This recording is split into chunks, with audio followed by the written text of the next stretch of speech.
All right, so here's the million-dollar question. Is AI replacing recruiters? In the research, we're seeing yes.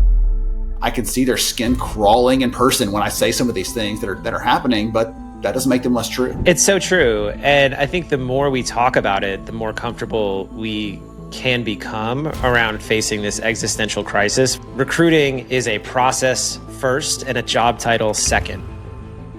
The people who were going to be replaced, that happened because people were only process focused. They were not people focused. They were not thinking about how do I add more value. And so if you're one of those people that's thinking, I'm a little worried here, so everybody else is using the tool and you are not, you are standing still, falling behind.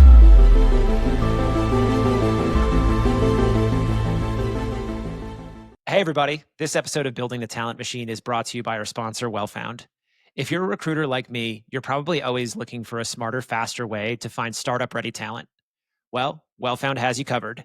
It gives you instant access to a talent pool of 10 million plus startup-minded candidates from all around the globe. You can set up everything in just 10 minutes or less, from posting jobs to building your employer brand and managing applicants, with everything you need to kickstart your recruiting in one place. Need data? WellFound integrates seamlessly with your ATS and helps you stay organized without the chaos. And if you're ready to supercharge your sourcing, meet WellFound AI. Stop scrolling and start hiring.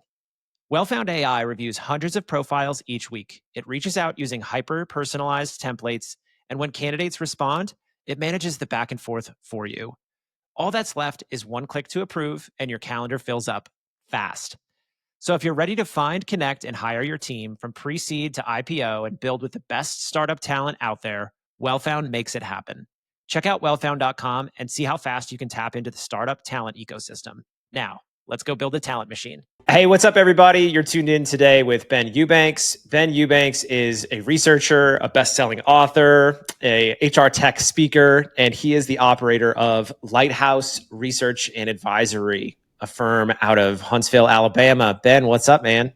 Hey, so glad to be here, Brandon. Looking forward to getting into some good stuff with you today. It's going to be a fun conversation. I might take some hot shots at you as we go too, because we're already like having some fun talk before we started. So it should be fun. Let's go, man. What are you working on these days? Oh, goodness. So almost always at Lighthouse, we're doing some kind of research, right? Digging into new things. So frontline workers had some really wild stuff come out of that recently. Our big TA study, I'm still pulling stuff from that from this spring. We're working on some new things around AI because my AI book comes out in September. So there's lots of fun things going on. And outside of the work spectrum, we just finalized the adoption of our foster daughter. So it's been a really exciting and thrilling couple of months, or last year, I guess, working with that. And so lots of good things happening. Man, that's so important to see people as who they are outside of work. I think that's the beauty of connecting with folks in the recruiting industry. That's what fires me up every day. It's like human first, recruiting second. This community is everything. So as a fellow dad, I recognize and congratulate you. I've got my little best dad ever key / catch-all thing here. So as one world's best dad to another, I see you. All right. I'll take that. Okay, let's do the annoying part first. Tell us about your book. Shameless plug, 2 minutes. The floor is yours. What's it about? Oh my goodness. So Artificial Intelligence for HR. This is the third edition of the book. It came out first almost 10 years ago. You can believe it. Yes, it sounds like a boring textbook. It's meant to be a book about how to make work more human, whether it's in hiring, it's in development, it's in the core HR pieces where we touch employees every single day. How do we use these tools not to replace the human, but to bring people closer? So we can not keep an arm's length, but so we can understand who they are and serve them more deeply. That's where my heart is. And that's really what the book is about. And to me, it's blown me away that there are more than a dozen universities globally using it as a textbook in their courses. It's been translated into multiple languages. Wild. I want to learn Chinese just so I can read it. When was edition 2, just so I track timeline from this fall back 10 years ago? So the hardest part of writing a book on technology, that's a moving target. The second edition came out right before ChatGPT was launched. And so all the AI stuff is not in book 2, there's like one line that says GPTs are coming. And that's all that it says. Man. And so oh gosh, there's so much to update here. So that's been the fun of this new one. It's getting a lot of that new generative AI stuff into it, agents, all that kind of good stuff. That's so good. I appreciate that because I worked for an ethical AI HR tech startup pre-chat GPT, and they exited early in this AI race during the AI years. So I'm with you. Sometimes it feels like we've been talking a lot of these subjects around AI and use cases for longer than the general populace is familiar with AI and LLMs and just how AI and machine learning and data science all ties together.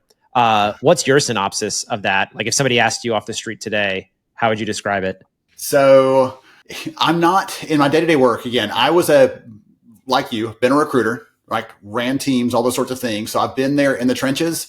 I don't have a lot of patience for the futuristic, what's possible, what's next. Well, in 5 years, here's what you can do, because like I'm still going to hire somebody by Friday. So I don't have a lot of patience for that sort of thing. The first book, I had to be a little bit like that, because other than recruiting, there were not a lot of examples and things that were live yet. It was a lot of, well, here's what we're building. I was talking to a lot of the tech companies behind the scenes about what was coming. And so I had to be a little bit more foreshadowing than I wanted to be. And so that was uncomfortable, honestly, that first edition. The second one, I got to wrap in some new stories. Here's how it's really being used for screening and sourcing and other sorts of things. Here's how it's being used for sentiment analysis and employee surveys across the entire landscape. So for me, it's been fun to watch that evolution. And as you said, one of the things that's weird though, is we have been talking about this stuff as a community for a long time. Some of us for a very, very long time. And I was out in California a few weeks ago speaking to an internal HR and talent team for a large organization. And there were people in that group that this was the first time they've heard any of the things that you or I have kicked around the last few minutes. They were like, oh, wow, which to me is both frustrating and thrilling at the same time. I try to bring a lot of patience and remind people that like somewhere out there's a recruiter that's going to log in to Chat GPT today for the first time. And hiring is so vast and there's not a one size fits all approach. And I think that's one of the challenges we see. I know you're on the conference circuit. I'm on the conference circuit as well. It's awesome to interact and hear about how different people are using AI, because what I'm doing with early stage startup placements is different from somebody that's working perhaps at a Fortune 100 company. There are a lot of considerations to bring in terms of understanding how we use AI and recognizing that not everybody has the autonomy and authority to apply AI in their work when it comes to things like policy and recruiting operations processes and all of the executive stakeholder buy-in that's required to leverage LLMs in a hiring process. Yes. So you actually use a different word than I would have used. One of the things we see in our research is it's not just autonomy, but we call it opportunity, right? You used another word, I think, authority or something like that. But we have the autonomy. Do we have the choice? And then do we have the chance to actually step into that and do it? So that is completely true. And it surprises me still how many companies I've talked to, how many talent teams at the larger size that are sort of like narrowly looking at this because they are held back by IT, by legal, by someone who said, no, that's bad. And in some cases, sure, let's be careful, let's be cautious. But at the same time, if everybody else is using the tool and you are not, you are standing still is falling behind. So you can't do end up succeeding in any sort of way. Dude, it's so true. The 3 words I'll add to that is agency. So maybe, I know I've got some talks coming up. You've got some talks coming up. Maybe I'll run a little AAA playbook, autonomy, agency, and authority in a world of AI. A people first culture in HR. There was an article that popped yesterday, I think, out of Forbes, and it was talking about like being people first. However, that is not what we're seeing companies talk about being AI first or AI native. So how do we reconcile as a department being people first and people centric and human oriented, or every other business group in the company is talking about being AI first? The first thing I think of is the story of Klarna. I'm sure you've watched them over the last year, where they replaced hundreds of employees with an AI. They're like, we're getting rid of people. We don't need them in service anymore.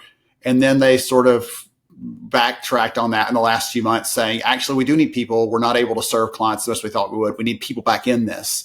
And so I expected from the very beginning, we're going to see this pendulum shift fully past what many of us are comfortable with to that AI first approach for a lot of companies. And they're going to realize some cases we're going too far. Just like when you do a layoff, you're like, we cut 10% too many. and they have to balance that out. They're going to do the same thing with AI. They're going to go too far and find out that the pendulum's going to swing back some, probably never fully back where it was, but it's going to swing back some to the center there. That's the first thing. The second part is I had a conversation just a few hours ago with a friend of mine. She spent 17 years as an HR and talent leader at Estee Lauder, thinking about how they're using AI and things like that. One of the things that she told me is the biggest thing that's frustrated her lately is a lot of conversations have been around efficiency, and efficiency is not a people thing. Sure, I can close more recs, sure, I can get more things done, but the measure of success by a great recruiter isn't just closing more recs than everybody else. Because if those recs open back up 3 weeks later because you lied to the candidate, because you sold something that was not true, whatever else, you're not great at your job, unfortunately. All right, so here's the $1 million question. Is AI replacing recruiters? Why or why not? In the research, we're seeing yes. The thing that's challenging to me is that you and I both have lots of friends who are building HR technology and talent technology solutions, recruiting tools out there. And many of them behind closed doors are saying, we don't want to say that this is doing that. So we'll say it's just makes your team more efficient or it helps streamline processes. But they're just trying to find other ways to say you need fewer recruiters on your team to do the same amount of work. That's what they're trying to get to. That is happening in many roles, especially for high volume types of things where it's repetitive, it's routine, and they're going to be turnover anyway. Those are the jobs that are most likely to be filled there with AI to some degree, and we don't need a recruiter as much in the mix, if at all. I tell stories about that in front of audiences of HR leaders and recruiters, and I can see their skin crawling in person when I say some of these things that are happening, but that doesn't make them less true. It's so true. And I think the more we talk about it, the more comfortable we can become around facing this existential crisis for us as a field. Recruiting is a process first and a job title second. What advice do you have for a recruiter today that might not be as calibrated to the reality of what you and I just believe in? I think part of it is ask yourself what could be possible if you had more time on your hands, because most of us are thinking, well, gosh, I'm so busy, or this job is so hard. AI can never do these things. And yet it may not come and take over all of your job, but it may do all of the scheduling immediately. It may do some of the sourcing pretty quickly. It may do a lot of that screening faster than you could. And if that's the case, the people who are going to be replaced, the story in IBM recently replaced a ton of their HR team with AI. That happened because people were only process focused. They were not people focused. They were not thinking about how do I add more value. And so if you're one of those people that's thinking, I'm a little worried here, the data we have shows that the key human skills that AI cannot easily automate: creativity, curiosity, collaboration, compassion, critical thinking. Those things that you and I, Brandon, could probably agree make a great recruiter right now. Those are 5 key skills of a great recruiter. But going forward, those are going to be even more important in a world where AI can automate a lot of the other stuff that you think is a differentiator. Writing great outreach messages, maybe not anymore. Looking through all your data to figure out how to optimize that spend, it's probably better than that than you are. So the other things you can bring to the table, they're going to be more valuable that AI just can't do as well. What do you think some of those things are for a recruiter? Is it a pivot? Is it a pie-shaped skill set? What do careers look like in the next couple of years? A couple of things. Number one, it's deciding what to do with that. So in our research, we see that when teams tell us you were using AI, okay, are you more efficient? Yes. Okay, what are you doing with that time? The ways they're reinvesting that time are in proving to the business the value of what they're doing. So better alignment with all the things they're trying to accomplish on the business side. Instead of saying, hey, Brandon, what jobs can I fill for you? Showing up and saying, hey, Brandon, I heard in the meeting the other day, you were talking about this new strategy for this new product line. I actually took a look at our pipeline. We already have about 70% of the candidates you need to fill those roles already in the pipeline. Tell me when you're ready for me to start warming them up, and we'll have a conversation about that. Both of those come to giving candidates to someone, but one is very proactive and one is reactive. And we see in our data that reactive teams are just kind of sitting back, waiting to fill recs, but they're not really leaning forward. I would imagine probably a lot of people listening to the show here are on the other side. They're strategic talent advisors. They're looking for ways to add value. They're proactive. And one of the things that those people are doing is saying, okay, when we're using AI, not if, but when we're using AI, we're getting more benefit from it. They're saving more time than those who are reactive. And they're saying we're pouring that time back into building stakeholder relationships, proving to the business what we're bringing, being proactive, all those sorts of things with that freed up time. So for me, I've been saying for a long time that the real value in AI isn't just automation, right? Automating it, if I put my feet up on the desk, it didn't add anything new. It's just paying the AI to do what I used to do. The new thing that I'm doing is where the new value is going to come from. So that's what we really need to be thinking about and dreaming about. Figure out what those sorts of things are at your organization, because I can give you some big ideas, but for your company, you have to know your leaders better than I do. You have to know their needs, requirements, their fears, and how to tie into those with talent solutions. Because if you don't do that, they'll find someone else that will. There's a lie in all of this, which is that AI will free us up to be more strategic. Do you agree or disagree? I'm an optimist, but I'm also skeptical. Because of the work that I do, I have to be a little bit skeptical, because I talk to so many, again, friends in the vendor industry who are the best, the first, the only. And there can only be so many bests, first, and onlys. It's a limited pool. And so when I am getting into that, the thing that I see is everybody's like, well, here's what we're seeing, and here's what's happening, and AI is going to do this, and you can be more strategic. So we actually ask those questions in the data to get to some of those answers, like I was talking about a minute ago, some of the data points around how we're reinvesting that time.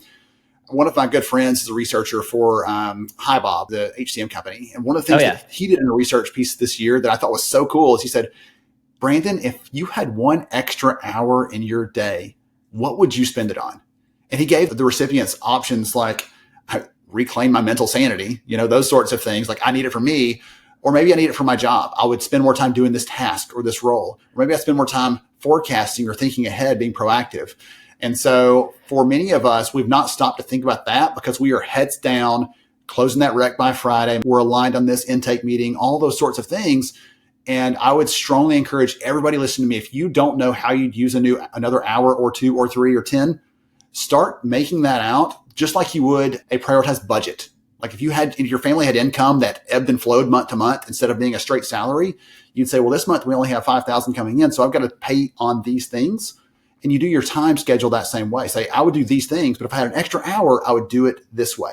Here's how I'd invest it. Because that's where that new value comes from. And once you start dreaming about that, it creates some really interesting opportunities in that white space that in the past you couldn't quite get to.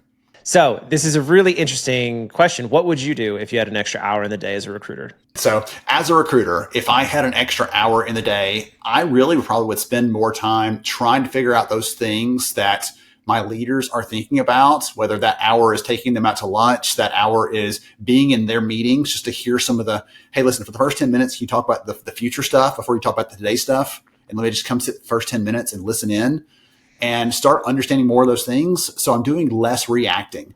One of the big themes for us this year in our research, in my speaking, everything else has been moving from reactive to proactive. In a world where AI can respond to anything we're asking it, it's very reactive. I would love for us to spend our time being more proactive, thinking about what's next, what's possible, and where we can put our time into that. There's a great book on that, by the way, called Upstream by Chip and Dan Heath. Fantastic. There's a fun metaphor I can share with you in a minute if we got time, but there's some really good stuff in there around this that give us some encouragement that it's possible to do that. I love it. You talk a lot about being accountable to proactivity, taking charge of your time. Stakeholder management is something you've touched on a couple of times. To me, it almost sounds a little bit like politicking in the worst workplace, which is not necessarily a bad thing. I think there's a lost art of connecting with coworkers that perhaps is a result of all of this remote work. Our days are broken down into these half-hour segments, and if you can get 15 segments in one day, you have a crazy productive, high-velocity day. And if you only have, 3 good half-hour blocks, it's a low productivity day. I can't stand my calendar being managed this way. And that's one of the beauties of, I think, having worked in an office previously. You get to pick up on these nuances of communication, learning some of those soft skills. If somebody's 10 years ahead in their career or 2 skip levels up the org chart, you bump into them, you hear how they talk. Maybe they tuck you into a meeting with them. They give you some advice. They give you a high five. There's so many of these elements that tie into productivity that have absolutely nothing to do with if we updated the CRM or if we submitted the expense report on time.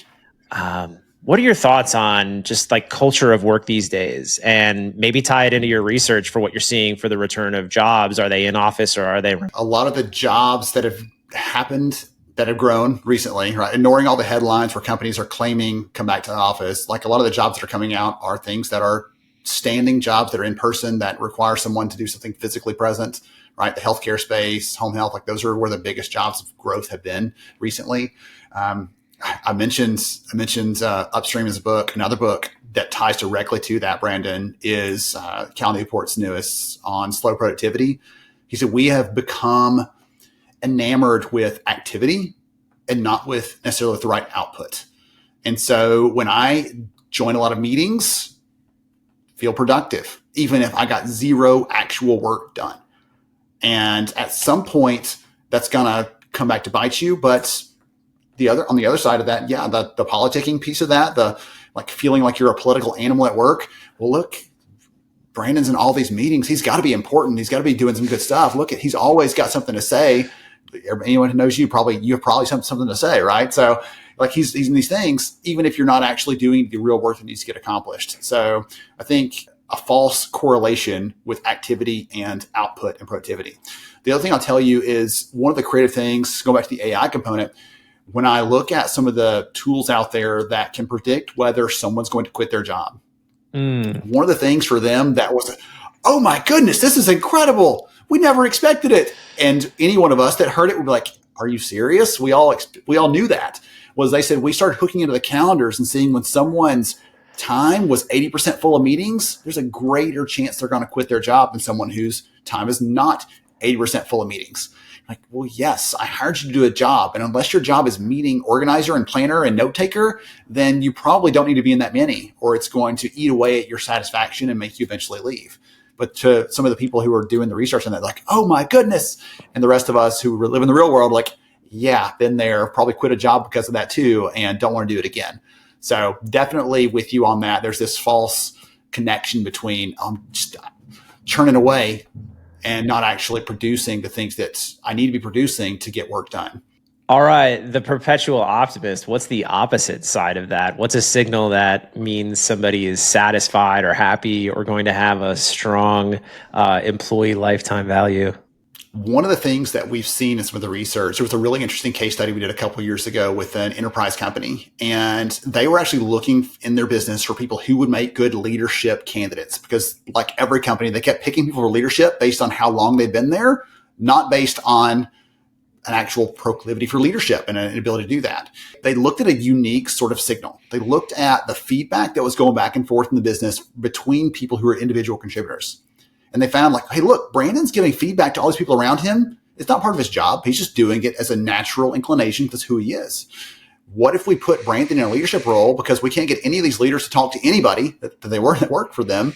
And suddenly we'll start having that as a natural byproduct of that activity. Those leaders will be doing that thing we've been struggling to get our leaders to do so far. They use that as an indicator there, and it was a very strong correlation with successful leadership long-term once they started putting that into practice. So things that you'd be looking for if you're trying to figure out what makes someone stick around, they're contributing more than they have to in areas beyond their scope, and they're doing it because they like it and they want to, not because someone's making them or incentivizing them.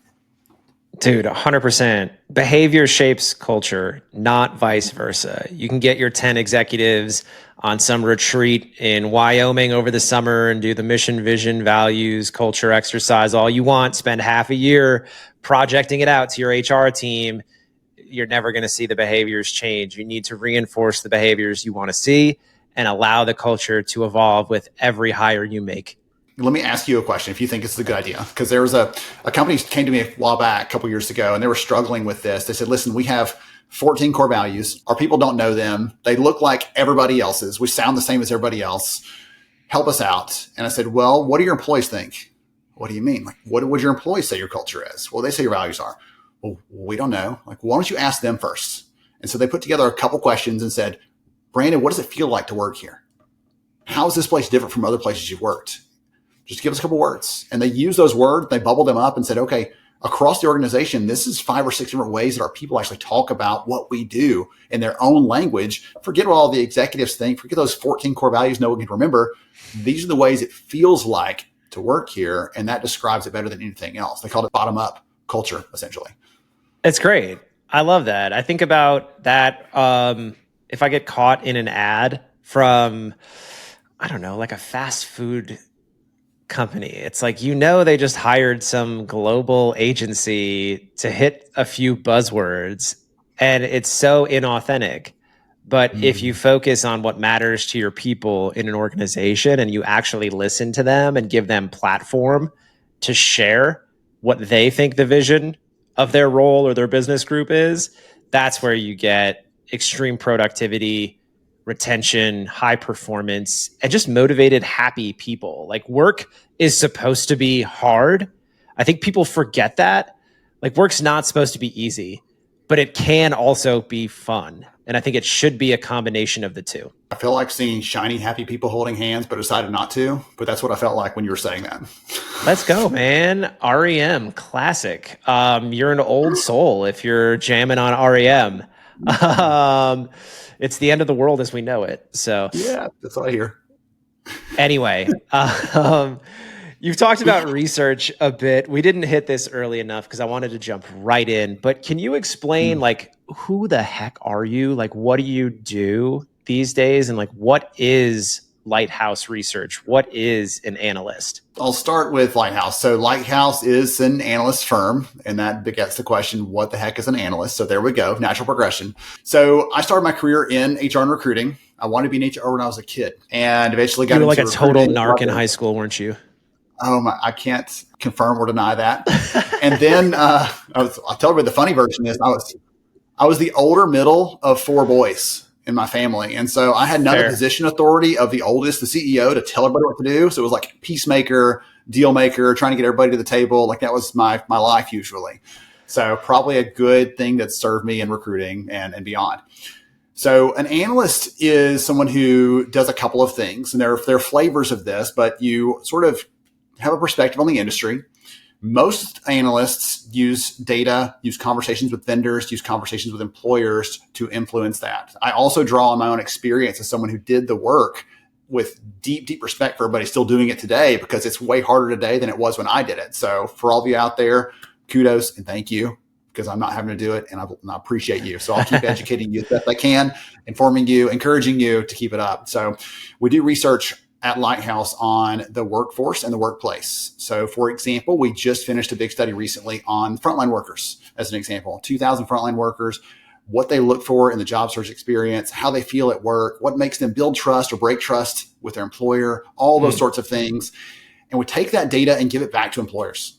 To date, all of our research is given away to employers for free. We have it sponsored by someone, but we retain editorial control. And we use that research to help people know what to do. I'll give you a couple of little tidbits from the research are like actionable and practical, just to show you what I mean. So we did an experiment with job seekers a while back, and we gave them a couple job ads to pick from and said, okay, you can pick job A, job B. Which one do you want? And they're exactly the same, except for one phrase at the bottom.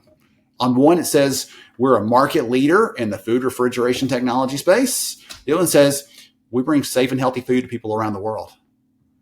And as you probably already are drawing, like, they're twice as likely to click on that second ad than they are the first one. They don't know who the company is, what the job is, but they already know, I want to be part of that because I can see the impact I'll have, not just the industry I'll be in. And so for me, that's my focus of the research, is finding things like that I can give to someone, that I can bring back to the people out there listening right now and help you be more effective tomorrow than you were yesterday. That's our big focus of the research. And so from that data, I do a ton of speaking. I do a lot of writing, helping with that whole rising tide lifts all ships sort of idea in the marketplace. I really appreciate that phrase. It's something that I've found myself saying in the last couple of years, because as we see so many displaced recruiters, there's a lot of people going out on their own, hanging their shingle, starting a recruiting agency, starting a recruiting podcast, going to conferences, putting out speaker applications.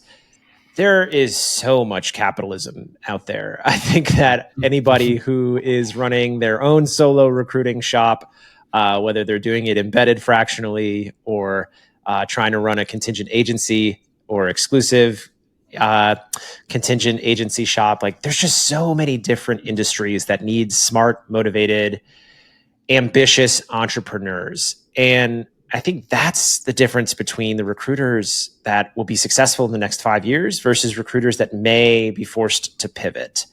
Those folks that are process oriented, that like being in a large, robust team, that have a lot of support working a rec, whether it's recruiting coordinator, sourcer, talent advisor. I think just the recruiting teams of the future will just be a little bit leaner. I know going out on my own, a lot of folks have worked with me, and sometimes folks will run splits, or sometimes folks will collab on a search. Or if I have a question where I'm hitting a roadblock, there's so many other recruiters out there that are willing to jump in and just give me a hand. And I think that, to me, is that ethos of rising tide lifts all boats. And I think we could see that in the vendor landscape too. I know you've got eyes on what's going down in the expo halls. You mentioned HiBob earlier. HiBob is not sponsoring this episode, but it'd be a lot cooler if they were. It would. And be. when it comes to innovation in the space, like, there's not a lot of HR tech IPOs. Let's be honest here. HiBob might be the next one. I haven't seen the S1 drop. Maybe we'll get that in 2026. But when you see this vendor competition or recruiter competition, what advice or ideas do you have? To me, it just looks silly. I think so on the vendor competition space, we'll call that one out really quickly.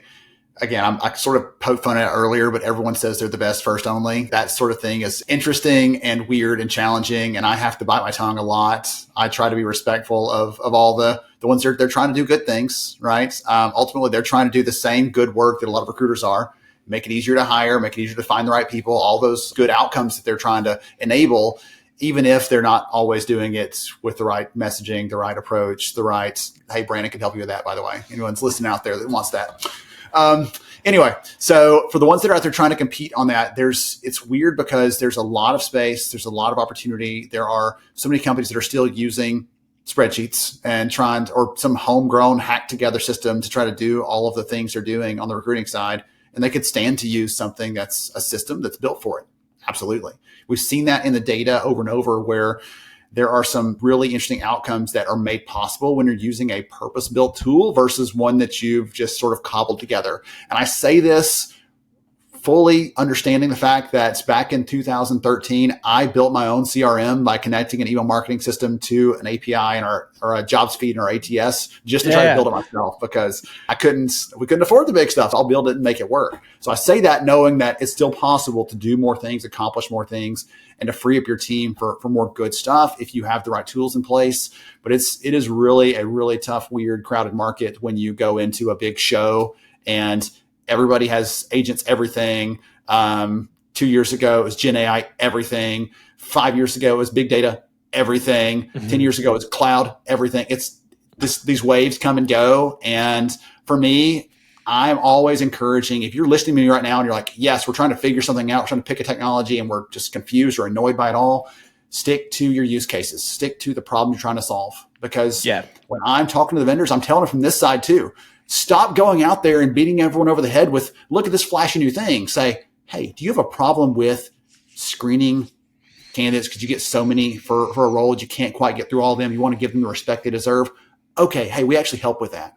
Then you can tell about the AI whiz bang, whatever, but don't start off with AI everything, because that just freaks them out and you sound like everybody else. So that's the advice I'm giving on my side to the vendors when I'm advising and supporting them.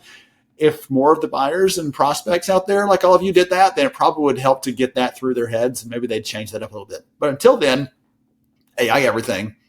And you can't see hands up, but hands are up over here, like, cheering for that.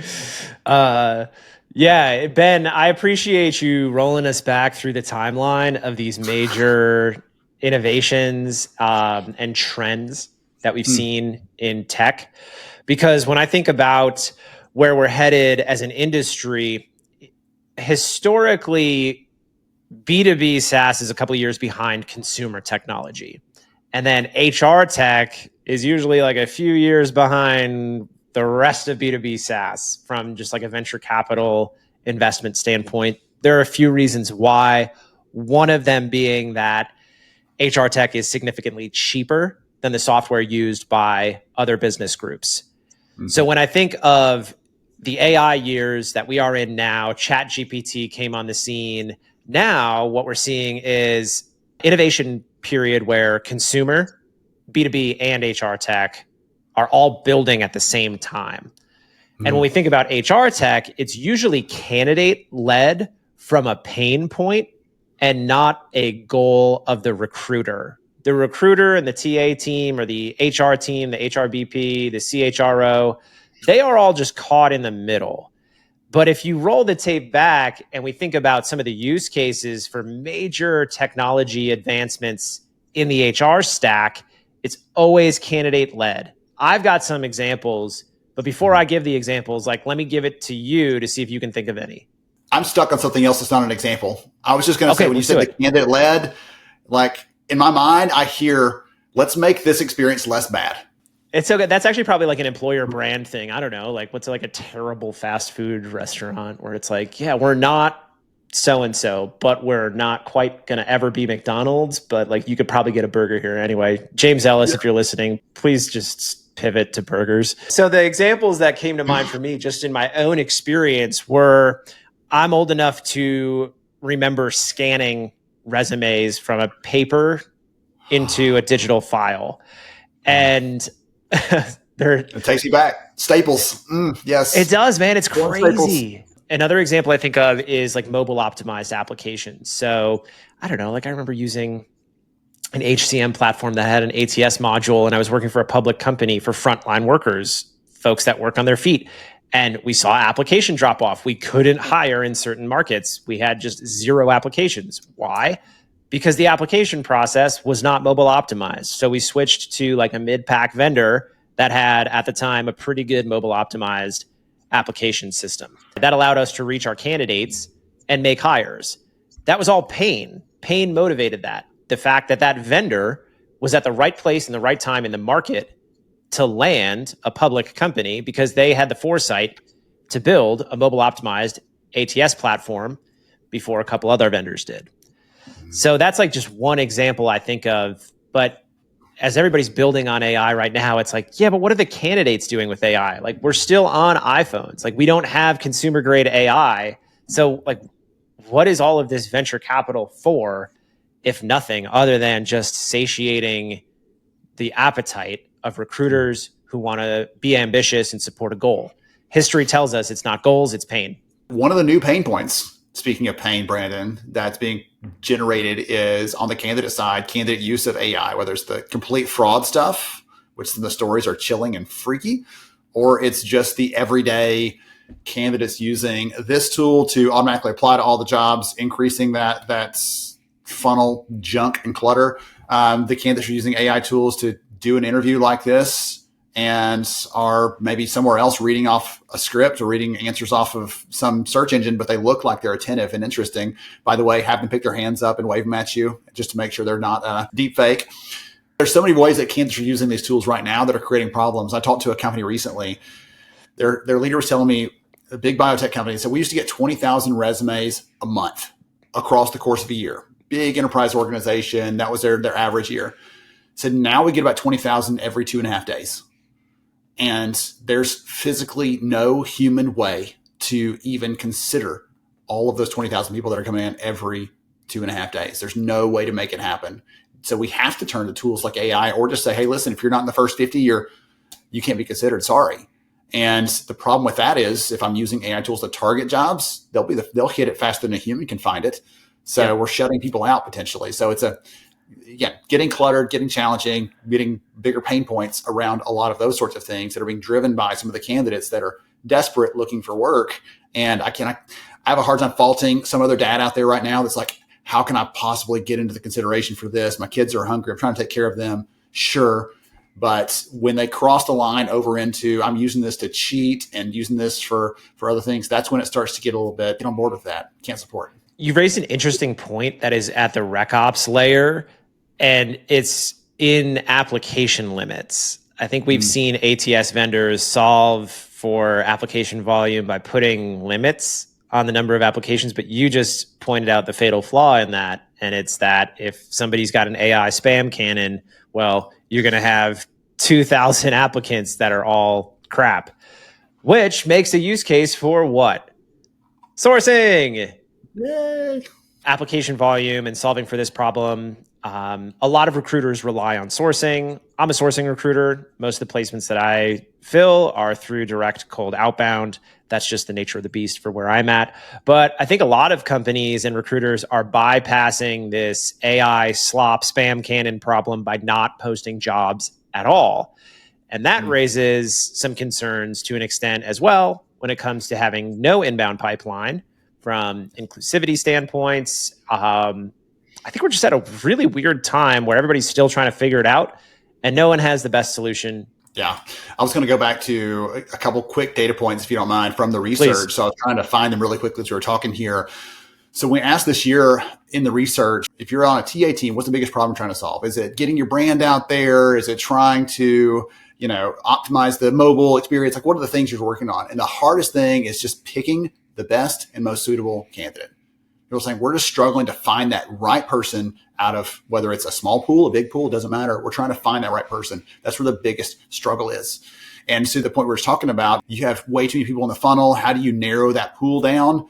Assessments are a good way people are doing that. They're using internal candidates, as you said, some of them not even opening it, just using internal first or referrals, using other automated means. So voice, video, screens, anything we can do to try to automate that part. And then the last one there for about 25% of companies was we'll look at a certain number of candidates that apply. So if I look at the first 25, we'll try to vet those. If I can't find someone, I'll go to the next 25, but they try to just find that first batch of them because it's manageable and they can actually give those people a human look versus something more cursory for however many hundreds in the pipeline. It's a good point. And I appreciate that you call out using data to select technology versus letting technology and brand of vendors dictate your HR stack. It's really fun to get paid attention to by emerging HR tech and recruiting tech companies that have a really cool look and feel or great event marketing program.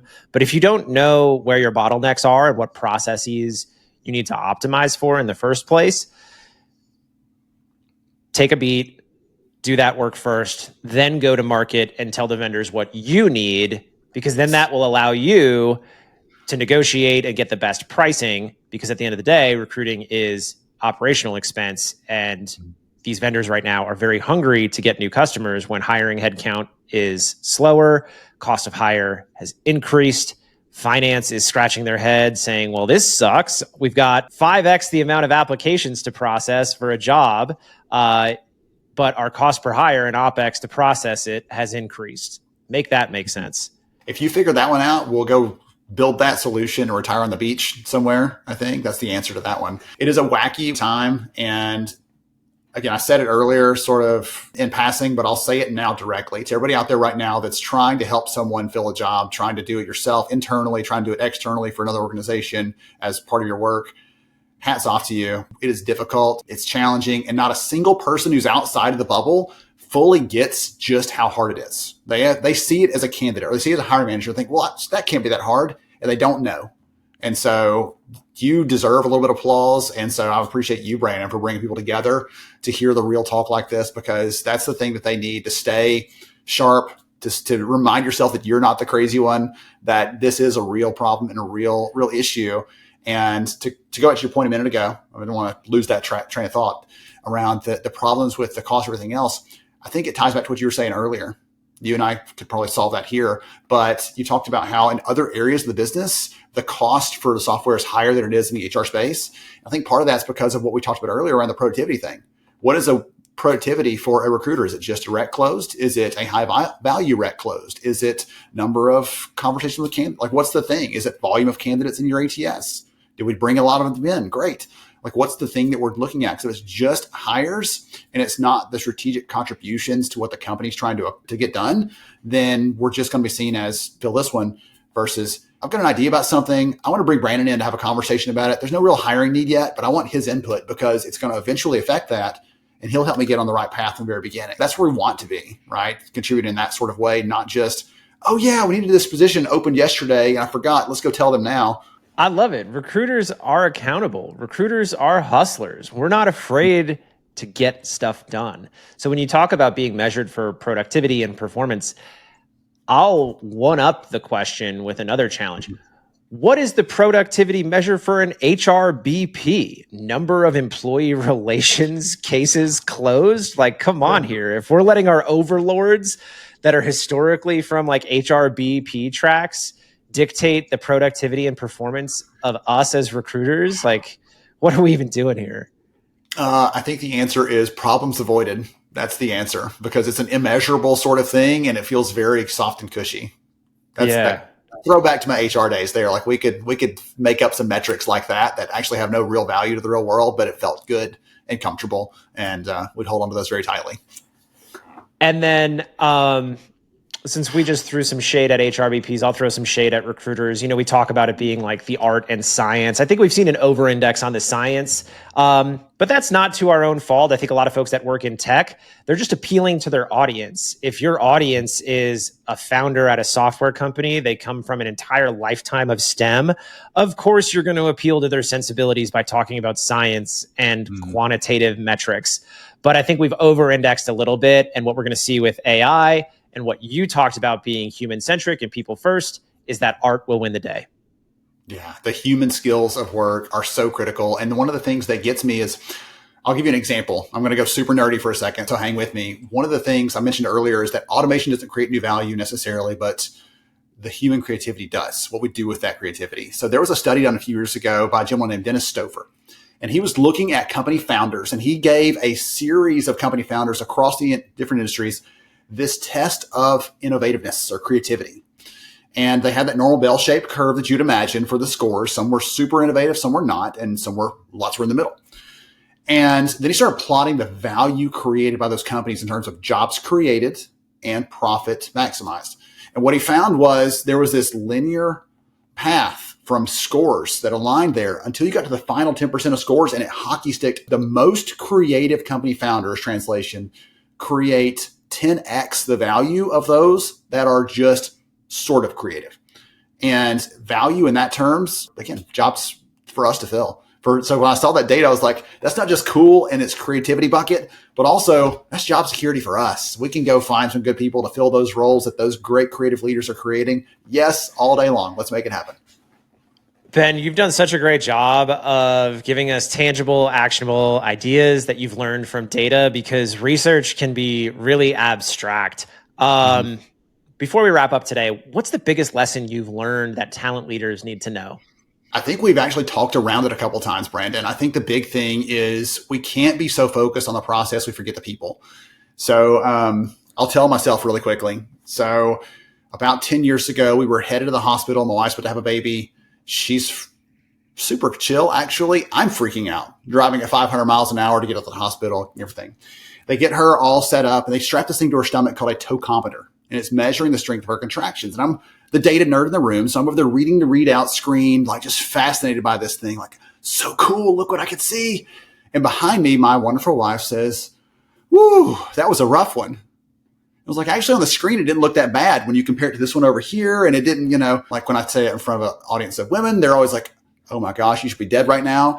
All the guys are like, oh, glad I didn't say that. But the truth is, I got caught up in the data, the numbers, the metrics, and forget that there's humans behind everything that we are doing. So you can never, ever, ever forget. And thankfully, recruiters are on the front lines of that. You're the tip of the spear, seeing the people, the impact you're having. When you slot someone into that role that changes their life and their family's life, that trajectory, that's such a powerful moment. Hold on to those things, because ultimately in all the conversation around AI, everything else, if it doesn't impact that sort of thing in a positive way, then it's probably not the right focus for us. So that's my biggest piece of encouragement. I'm excited to see you on the conference circuit second half of the year. I'm excited to see more use cases. I want to see more case studies. I want to see more examples of real life work. I think a lot of conferences are doing a good job of putting practitioners on stage because that's where we see the difference between theory and practice. And what you just hammered home is talk to the recruiters that are using AI, but also talking to candidates. If you're just hearing from folks pontificating about some whiteboard thesis or an idea about how to use an LLM, like that was 2 years ago. That was like where we were.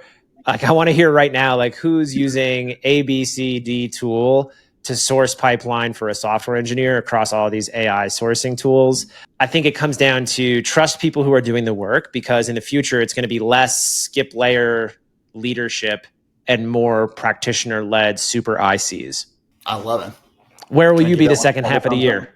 I will be at HR Tech in September. I'll be speaking at a range of different regional industry conferences for vendors, things like that. I'll be plan to be at Unleash World in Paris in October. So a couple different events this fall. Like, I'm excited about it. I always love the opportunity to speak and share, not to talk at people, but to talk with them.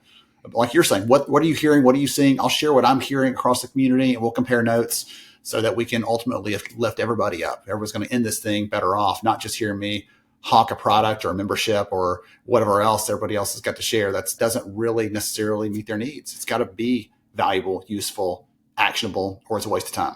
Well, Ben, the work you're doing is valuable, useful, and actionable. So thanks for everything you're doing with Lighthouse. Thanks for the energy. Thanks for coming on the show. We'll stay in touch and we'll see you next time. Excellent. Thank you so much. Appreciate it, Brandon.